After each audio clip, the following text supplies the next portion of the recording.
No início desta quaresma, a palavra de Deus desafia-nos a repensar as nossas opções de vida e a tomar consciência daquilo que nos impede de renascer para a vida nova, para a vida que Deus nos quer dar. Na primeira leitura, vamos ser convidados a eliminar as falsas seguranças em que às vezes apostamos tudo e a fazer de Deus a nossa referência fundamental, contra a tentação do orgulho, da autossuficiência que nos levam a caminhos de desumanidade, a caminhos de desgraça, a caminhos da morte. No Salmo, este domingo, o Salmo 91, ele ensina-nos a voltar-nos para o Senhor, ensina ao crente a voltar-se para o Senhor, até lhe ensina como orar e termina mostrando como Deus reage a essa atitude do crente. Na segunda leitura, somos convidados a prescindir de uma atitude arrogante e autossuficiente em relação à salvação que Deus nos oferece. A salvação não é uma conquista nossa, mas é um dom gratuito de Deus. Assim é preciso converter-se a Jesus, isto é, reconhecê-lo como o Senhor e acolher no coração a salvação que em Jesus Deus nos propõe. No Evangelho deste domingo, o primeiro da Quaresma, ele é uma catequese sobre as opções de Jesus. No início do seu Evangelho, Lucas quer deixar claro que Jesus recusou desde o início e radicalmente um caminho de materialismo, um caminho de poder, de êxito fácil, pois o plano de Deus não passava por aí. É claro que esse é o caminho que é sugerido também àqueles que seguem ou que querem seguir Jesus. Bem-vindos a este primeiro domingo da Quaresma. Iremos começar primeiro com uma análise ainda que sumária das várias leituras e depois debruçar-nos com maior profundidade no Evangelho.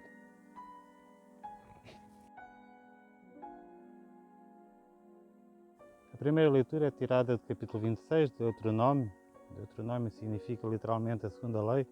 A tradição hebraica chama-se apenas Devarim, porque são as últimas palavras, os últimos discursos que Moisés terá proferido no Monte Nebo, pouco antes do povo de Deus entrar na Terra Prometida. Como sabemos, como nos recordaremos, o Senhor tinha predito a Moisés que o povo entraria na Terra Prometida, apesar da sua infidelidade, apesar da sua falta de confiança, mas que Moisés não iria entrar como castigo da falta de confiança em Deus. Este excerto é então tirado da parte final do segundo grande discurso de Moisés, durante o qual ele apresenta os fundamentos da aliança e aquilo que está determinado na lei. Entre as determinações da lei que Moisés explicita neste segundo discurso, uma delas determinava que fossem oferecidas ao Senhor os primeiros frutos da terra e que o israelita fiel proclamasse nesse momento a sua confissão de fé. E a confissão de fé é esta que está aqui, que nós ouvimos na primeira leitura. Meu pai era um arameu errante que desceu do Egito com poucas pessoas e aí viveu como estrangeiro, até se tornar uma nação grande, forte e numerosa. Mas os egípcios maltrataram-nos, oprimiram-nos, sujeitaram-nos a dura escravidão. Então invocámos o Senhor Deus dos nossos pais e o Senhor ouviu a nossa voz, viu a nossa miséria, o nosso sofrimento e a opressão que nos dominava. O Senhor fez-nos sair do Egito com a mão poderosa e braço estendido, espalhando um grande terror e realizando sinais e prodígios. Conduziu-nos a este lugar e deu-nos esta terra, uma terra onde corre leite e mel. E agora, Senhor, venho trazer-vos as primícias dos frutos da terra que me destes. No excerto deste livro que a Igreja nos propõe então neste primeiro domingo da Quaresma, através da oferta dos primeiros frutos da terra, o povo eleito é convidado a reconhecer que tudo lhe vem de Deus. A sua história, o seu passado, bem como a terra que ele cultiva e até a energia que ele tem para a cultivar. Com este gesto, o homem vencia a tentação de se limitar ao mundo material, afirmando ao contrário o primado do espiritual. Nem só de pão vive o homem, dirá Jesus no Evangelho, é uma palavra tirada do Deuteronômio. Tudo o que recebemos de Deus é de Deus e não nosso. Nós somos apenas administradores dos bens que Deus colocou à disposição de todos os homens. A nossa relação com os bens, mesmo os mais fundamentais, não pode assim ser uma relação fechada nem egoísta, pois tudo pertence a Deus. Ele é o Pai de todos os homens e assim tudo deve ser partilhado. O Salmo 91, o Salmo 90, pertence à categoria dos salmos didáticos. São salmos que nos podem ajudar, que ajudavam o povo de Deus a refletir sobre diversos temas, acontecimentos e valores importantes. Neste caso em particular, há uma meditação que nos é proposta sobre as bases e as consequências da confiança em Deus. Viver sob a proteção de Deus tem que inspirar total confiança, segurança. Tu que habitas sobre a proteção do Altíssimo e moras à sombra do Omnipotente, diz ao Senhor: sois o meu refúgio e a minha cidadela, meu Deus, em vós confio. Nenhum mal te acontecerá, nem a desgraça se aproximará da tua tenda, porque Ele mandará os seus anjos que te guardem em todos os teus caminhos. Reparem que Ele mandará os seus anjos, é uma das tentações com as quais o diabo irá tentar Jesus no deserto, não é? E nesta última parte deste salmo, enfim, a Igreja não nos propõe o salmo na sua totalidade, a Igreja propõe-nos 4 estrofes, mas o salmo é um pouco maior. Ouvimos o Senhor dizer: porque em mim confiou, eu hei de salvá-lo. Eu hei de protegê-lo, pois conheceu o meu nome. Quem me invocar, quando me invocar, eu hei de atendê-lo. Estarei com ele na tribulação. Hei de libertá-lo e dar-lhe glória. Reparem que há aqui um diálogo ao longo deste salmo entre um tu e um ele. O crente que se dirige a Deus, o salmista que se dirige ao crente, são 2 tus, na verdade, e finalmente um Deus que se refere ao crente, através da terceira pessoa do singular, não é? Quando Ele, porque Ele confiou em mim, quando Ele me invocar, eu hei de protegê-lo. Neste Ele estamos também nós, não é? Propositadamente, não é usada aqui a segunda pessoa do singular para que este salmo possa ser intemporal e possa vir ainda até aos nossos dias. A segunda leitura é tirada da carta de São Paulo aos Romanos. Terá sido escrita por volta do ano 56, 57, 58, há várias teorias, e enquanto ele estava em Corinto, terá escrito esta carta à comunidade cristã de Roma. É uma comunidade cristã, ao contrário de muitas outras, que não foi fundada por Paulo. Terá sido fundada eventualmente por comerciantes que vinham da Terra Santa e que desciam para Roma para fazer os seus negócios e lá fundaram esta comunidade. É uma comunidade que estava muito dividida, desde logo porque nela havia muitos irmãos oriundos do paganismo que coabitavam com irmãos oriundos do judaísmo, judeus, que estavam em Roma, e havia muitas questões sobre as formas de praticar a fé, até porque eles não tinham sido propriamente instruídos por nenhum dos apóstolos. Havia várias questões entre eles e de tal modo que tanto barulho ou tão pouco terão feito que o próprio imperador os expulsou por causa dos distúrbios que eles causariam. O próprio imperador os expulsou de Roma, os proibiu de praticar a fé em Roma, e foi aí que começou então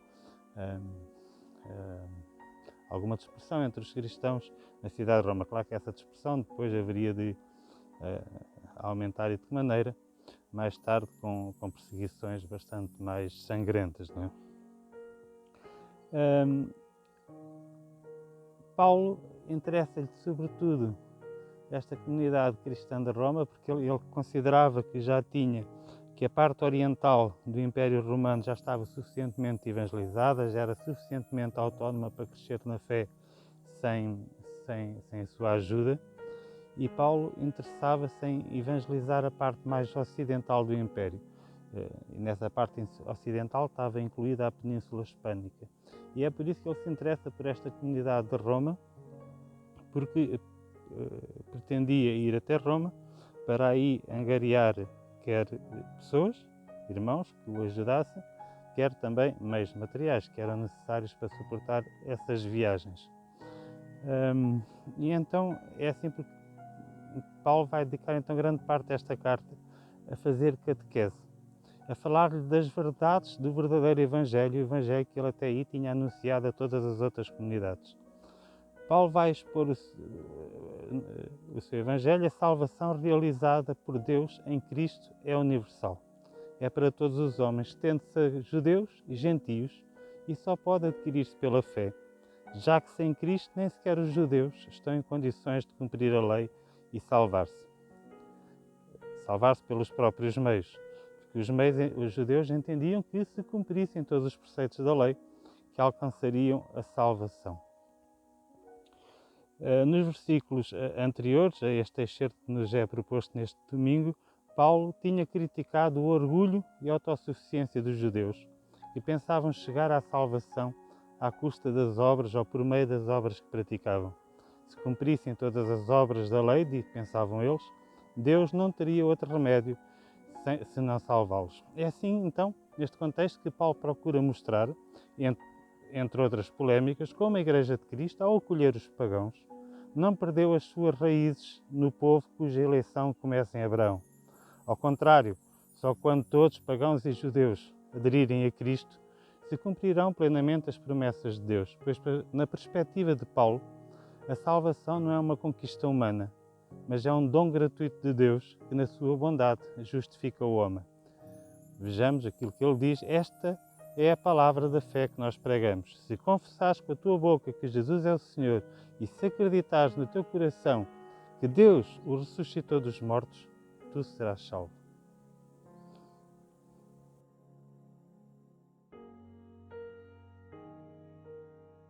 Naquele tempo, Jesus, cheio do Espírito Santo, retirou-se das margens do Jordão. Durante 40 dias, esteve no deserto, conduzido pelo Espírito, e foi tentado pelo diabo.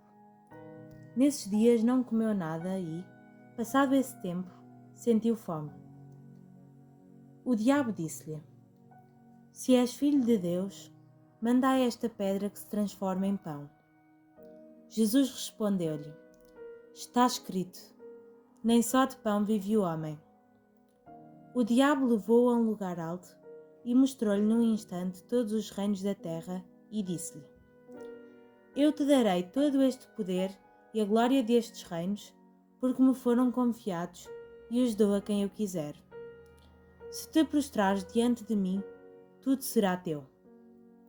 Jesus respondeu-lhe: Está escrito, ao Senhor teu Deus adorarás, só a Ele prestarás culto.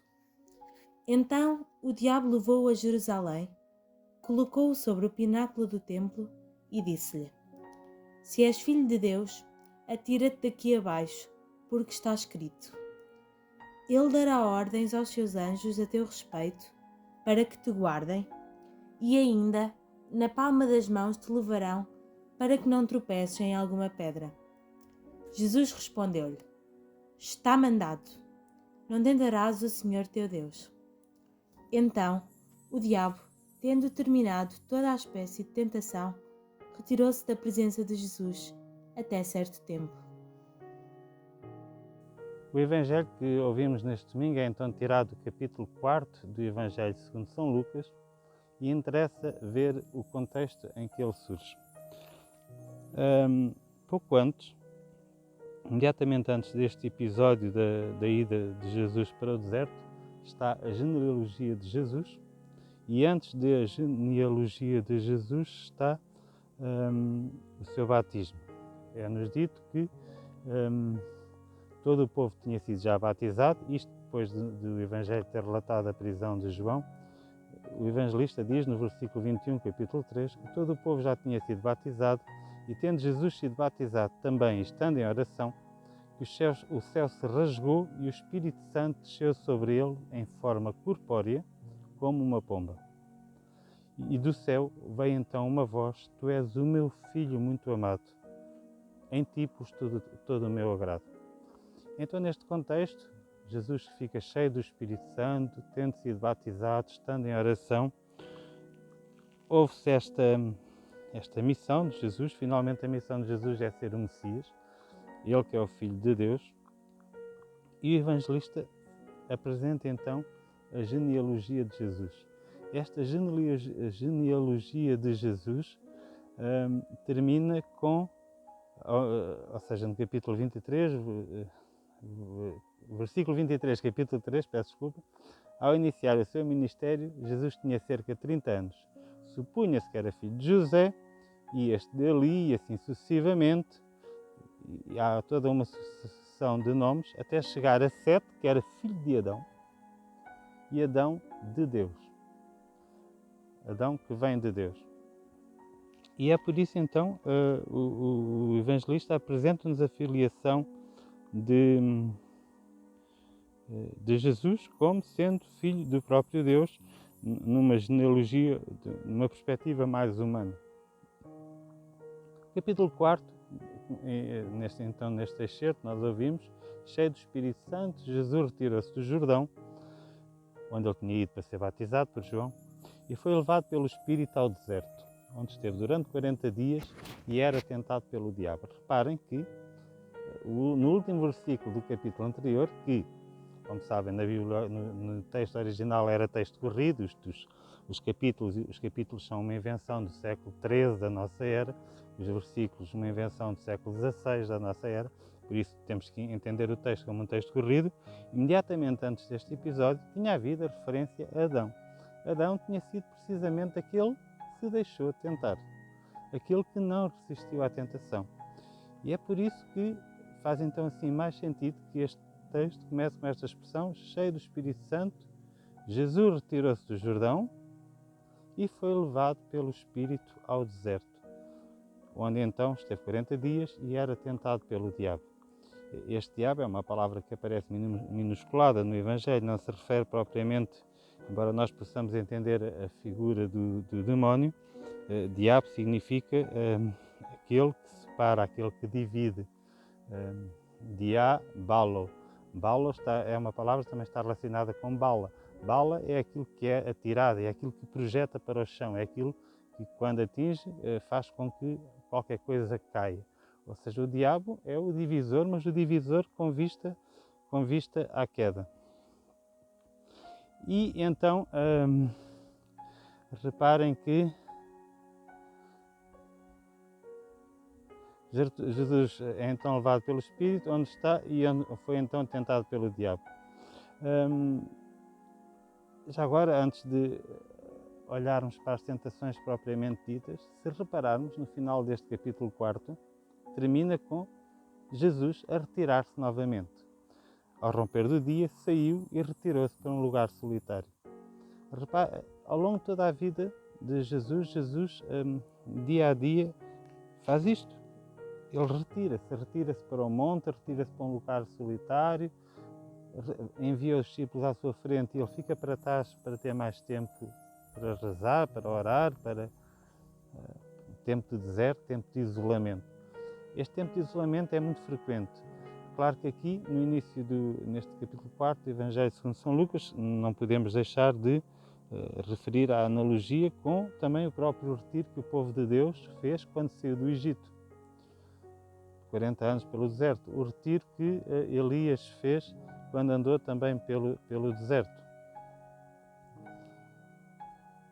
Durante este período, então, Jesus é tentado pelo diabo e não podemos então entender isto como se fosse agora a guerra na Ucrânia, então lá os jornalistas in loco estão a filmar no lugar, a relatar. Não andou nenhum jornalista atrás de Jesus para relatar jornalisticamente as tentações. No fundo isto é uma parábola, é uma forma de dizer: e Jesus terá sido só tentado no início da sua vida pública ou foi tentado mais vezes? Enfim, porventura estas 3 tentações terão sido constantes ao longo de toda a sua vida pública, não é? Enfim. Ora, a primeira tentação que o demónio apresenta a Jesus é: se és filho de Deus, manda esta pedra que se transforma em pão. Esta tentação sugere então que Jesus poderia ter optado por um caminho de facilidade, um caminho de riqueza, utilizando a sua divindade para resolver qualquer necessidade material. No entanto, Jesus sabia bem que nem só de pão vive o homem e que o caminho do Pai não passa só pela acumulação egoísta de bens. A resposta de Jesus, ele cita Deuteronômio, capítulo 8, versículo 3, sugerindo que o seu alimento, a sua prioridade, é a palavra do Pai. Na segunda tentação, o demónio sugere a Jesus que, se te postrares diante de mim, tudo isto será teu. Sugere, através desta tentação, que Jesus podia ter escolhido um caminho de poder, um caminho de domínio, um caminho de prepotência, ao jeito dos grandes da terra. No entanto, Jesus sabe que esses esquemas são diabólicos e que não entram nos planos do Pai. E por isso, citando Deuteronômio 6, versículo 13, diz que só o Pai é o seu absoluto e que não se deve adorar mais nada. Adorar o poder que corrompe e escraviza não tem nada a ver com o projeto de Deus. A terceira e última tentação que o demónio, que o diabo propõe a Jesus é: se tu és filho de Deus. Reparem que no batismo de Jesus tinha-se ouvido precisamente esta frase: tu és o meu filho bem amado, em quem eu pus toda a minha complacência, pus todo o meu enlevo, pus todo o meu agrado, dependendo da tradução. E então o demónio, a terceira e última: se tu és filho de Deus, atira-te daqui abaixo. Sugere que Jesus poderia ter então construído um caminho de êxito fácil, mostrando o seu poder através de gestos espetaculares e sendo admirado e aclamado pelas multidões. Jesus responde a esta proposta citando Deuteronômio capítulo 6, versículo 16, que manda não tentar o Senhor Deus. Aqui tentar significa não utilizar os dons que os dons de Deus ou a bondade de Deus com um fim egoísta e interesseiro. Apresenta-se então assim, portanto, diante de Jesus dois caminhos, tal como no livro do Deuteronômio, no final: eis que coloco-te diante de ti dois caminhos, o do bem e o do mal, o da vida e o da morte. Escolhe o caminho do bem, escolhe o meu caminho. De um lado está a proposta do diabo, que Jesus realiza o seu papel na história da salvação como um Messias triunfante ao jeito dos homens. Do outro lado está então a escolha de Jesus, um caminho de obediência ao Pai, de serviço aos homens, de descoberta e obediência à palavra de Deus, que elimina qualquer concepção do messianismo como poder. Deixamos agora então algumas pistas de reflexão, de meditação, ao som de uma música ambiente, para que possas interiorizar e adaptar, encarnar na tua vida as palavras que a Igreja nos propõe neste primeiro domingo da Quaresma de 2022 do ano C. Até para a semana, se Deus quiser.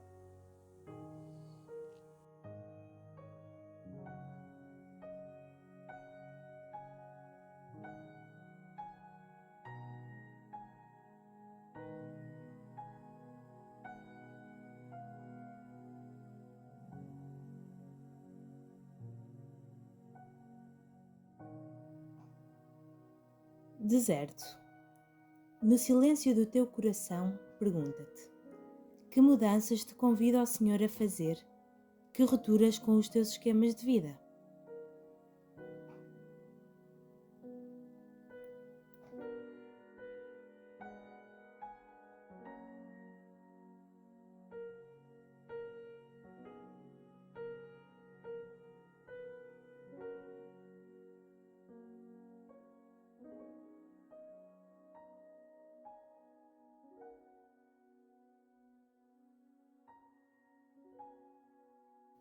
Riquezas. Como Jesus, no deserto, também terás tentações de ter mais, ter melhor, ter dinheiro, bens. Tens supérfluo? Vives com ostentação quando os pobres tanto precisam?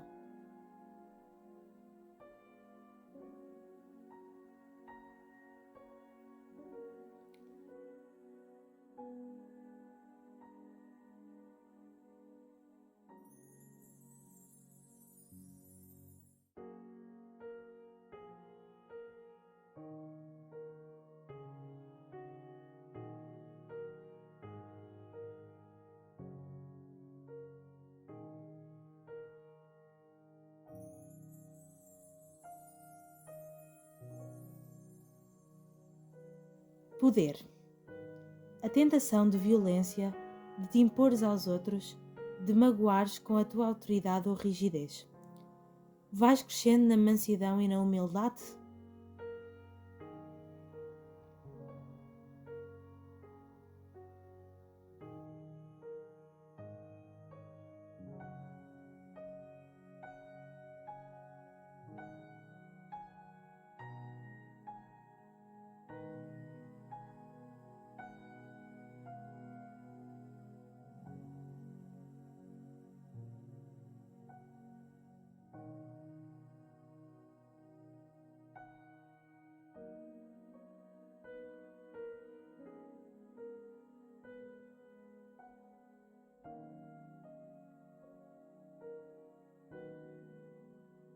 Vaidade. Gostas do pedestal, do elogio, de estar na ribalta do palco. Mas Jesus convida-te ao serviço humilde, ao despojamento. Segues este caminho?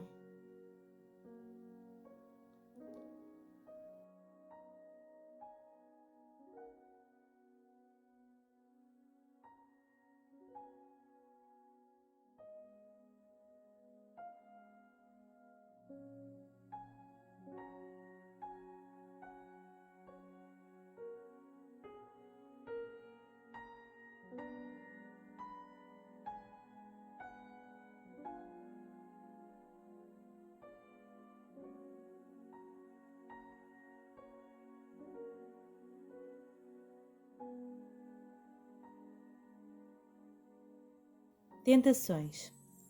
Onde te sentes mais tentado?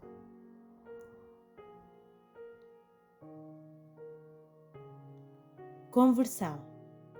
Que aspectos deves cuidar na tua conversão à boa nova do Reino?